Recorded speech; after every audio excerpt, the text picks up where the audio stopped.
Akbar, hancur semua. Nggak bisa lewat, boy. Wah, kacau ini mah, pacang total.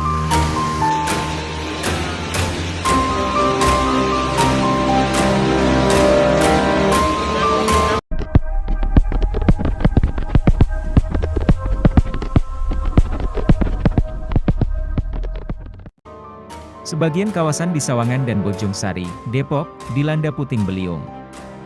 Angin puting beliung mengakibatkan 10 rumah warga rusak pada 9 Oktober 2022. Kabid Penanggulangan Bencana Dinas Damkar Kota Depok Denny Romulo mengatakan ada 4 rumah yang mengalami kerusakan cukup berat.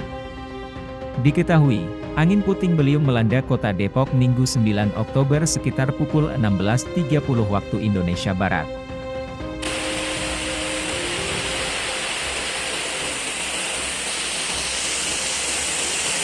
Ada 4 rumah yang kerusakannya cukup berat, yaitu di wilayah Kelurahan Bedahan dan 6 rumah rusak sedang di wilayah Kelurahan Bedahan dan Bojongsari Lama, papar Denny saat dikonfirmasi, Senin, 10 Oktober 2022. Sementara, akibat kejadian tersebut pohon tumbang juga menimpa kabel listrik dan warung milik warga di Jalan Raya Muchtar, Sawangan Baru. Dinas Pemadam Kebakaran Kota Depok selamatkan 2 orang di lokasi.